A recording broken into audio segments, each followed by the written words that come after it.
Assalamualaikum warahmatullahi wabarakatuh. Apa kabar anak-anak?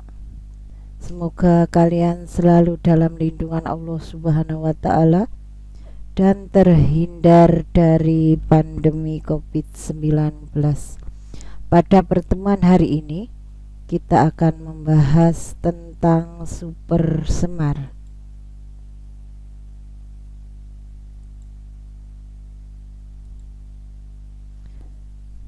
Super semar adalah surat perintah Presiden Soekarno yang ditandatangani pada tanggal 11 Maret 1966 yang menginstruksikan Presiden Soeharto yang merupakan Panglima Komando Operasi Keamanan dan Ketertiban atau Pangkopkamtib untuk mengambil tindakan untuk meredakan situasi keamanan yang buruk saat itu. Latar belakang dikeluarkannya super semar yaitu adanya gejolak di dalam negeri setelah peristiwa G30 SPKI pada tanggal 1 Oktober 1965. Tentara menuding Partai Komunis Indonesia atau PKI sebagai dalang di balik pembunuhan 7 jenderal. Sikap ini memicu amarah dari para pemuda yang anti komunis. Pada akhir Oktober 1965, para mahasiswa membentuk Kesatuan Aksi Mahasiswa Indonesia atau KAPI dengan dukungan dan perlindungan tentara. Ada juga KAPI, Kesatuan Aksi Pemuda Pelajar Indonesia, dan kesatuan-kesatuan aksi lainnya seperti KABI, Kesatuan Aksi Buruh Indonesia, KASI, Kesatuan Aksi Sarjana Indonesia, KAWI, Kesatuan Aksi Wanita Indonesia, dan KAGI, Kesatuan Aksi Guru Indonesia. Semuanya tergabung dalam Front Pancasila. Tindakan rakyat berikutnya, selain memprotes Soekarno yang tidak bersikap apa-apa terhadap peristiwa G30S, rakyat juga memprotes buruknya perekonomian di bawah Soekarno. Memasuki tahun 1966, inflasi mencapai 600% lebih. Soekarno hanya mengabaikan suara rakyat. Aksi unjuk rasa pun semakin kencang. Pada tanggal 12 Januari 1966, Front Pancasila berunjuk rasa di halaman gedung DPR GR. Mereka menuntut 3 hal yang dikenal dengan Tritura, 3 tuntutan rakyat. Isi Tritura yakni pembubaran Partai Komunis Indonesia atau PKI. 2. Pembersihan Kabinet Dwi Kora dari unsur-unsur yang terlibat G30S. 3. Penurunan harga. Peristiwa berikutnya, demonstrasi mahasiswa secara besar-besaran kembali terjadi di depan Istana Negara. Demonstrasi ini didukung tentara. Menteri atau Panglima Angkatan Darat, Letnan Jenderal Soeharto pun meminta agar Soekarno memberikan surat perintah untuk mengatasi konflik apabila diberi kepercayaan. Permintaan itu dititipkan Soeharto kepada 3 jenderal Angkatan Darat yang datang menemui Soekarno di Istana Bogor 11 Maret 1966 sore hari. Ketiga jenderal itu adalah Brigjen Amir Mahmud, Panglima Kodam Jaya, Brigjen M. Yusuf, Menteri Perindustrian Dasar, dan Maijen Basuki Rahmat, Menteri Veteran dan dimobilisasi. Permintaan Soeharto dianggap biasa oleh Soekarno. Maka pada tanggal 11 Maret 1966 sore di Istana Bogor, Soekarno menandatangani surat perintah untuk mengatasi keadaan. Awal keluarnya Super Semar.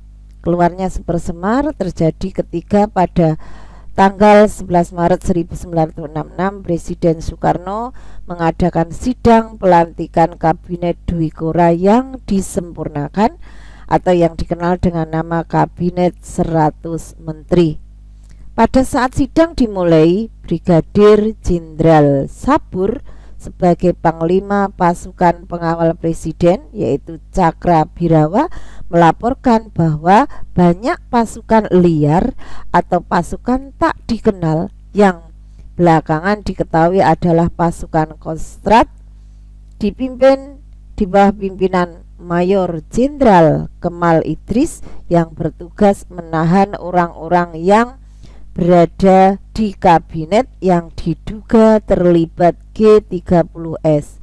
Di antaranya adalah Wakil Perdana Menteri I Subandrio. Berdasarkan laporan tersebut, Presiden bersama Wakil Perdana Menteri I Subandrio dan Wakil Perdana Menteri III Khairul Saleh berangkat ke Bogor dengan helikopter yang sudah disiapkan.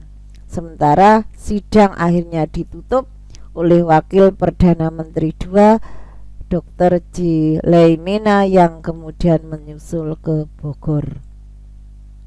Proses berikutnya, situasi ini kemudian dilaporkan kepada Mayor Jenderal Soeharto yang pada saat itu selaku Panglima Angkatan Darat menggantikan Letnan Jenderal Ahmad Yani yang gugur akibat peristiwa G30S PKI itu.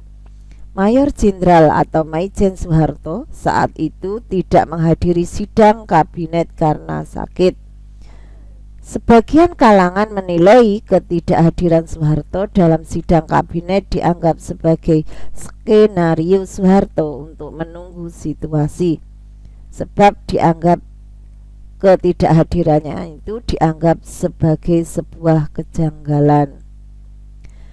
Tindakan Mayor Jenderal Soeharto pada saat itu selaku Panglima Angkatan Darat. Mayor Jenderal Soeharto mengutus 3 orang perwira tinggi Angkatan Darat ke Bogor untuk menemui Presiden Soekarno di Istana Bogor. 3 orang jenderal itu yakni Brigadir Jenderal M. Yusuf, Brigadir Jenderal Amir Mahmud, dan Brigadir Jenderal Basuki Rahmat. Setiba di Istana Bogor pada malam hari terjadi pembicaraan antara 3 perwira tinggi Angkatan Darat dengan Presiden Soekarno mengenai situasi yang terjadi, dan ketiga perwira tersebut menyatakan bahwa Maijen Soeharto mampu mengendalikan situasi dan memulihkan keamanan bila diberi surat tugas atau surat kuasa yang memberikan kewenangan kepadanya untuk mengambil tindakan. Menurut Jenderal Purnawirawan M. Yusuf, pembicaraan dengan Presiden Soekarno hingga pukul malam.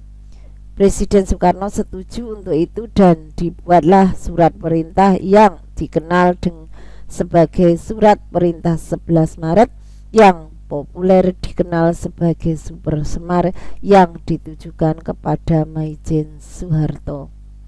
Isi Super Semar yaitu perintah yang menginstruksikan Soeharto selaku Panglima Komando Operasi Keamanan dan Ketertiban atau Pangkopkamtib saat itu untuk mengambil segala tindakan yang dianggap perlu dalam mengatasi situasi keamanan yang buruk pada saat itu atau untuk memulihkan stabilitas nasional. Arti penting Super Semar yaitu 1. Tonggak perubahan radikal sistem ketatanegaraan RI. 2. Tonggak sejarah Orde Baru atau momentum Orde Baru atau awal perjuangan Orde Baru. Jadi dikeluarkannya Super Semar ini merupakan akhir pemerintahan Orde Lama dan mulailah babak baru, masa Orde Baru. Sebuah kata mutiara dari Bung Karno, jas merah. Jangan sekali-kali Anda melupakan sejarah, karena sejarah bukan hanya menyangkut urusan masa lampau, melainkan juga erat terkait dengan masa kini dan selanjutnya masa depan. Itulah sebabnya sejarah harus dipahami.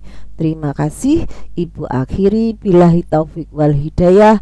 Assalamualaikum warahmatullahi wabarakatuh.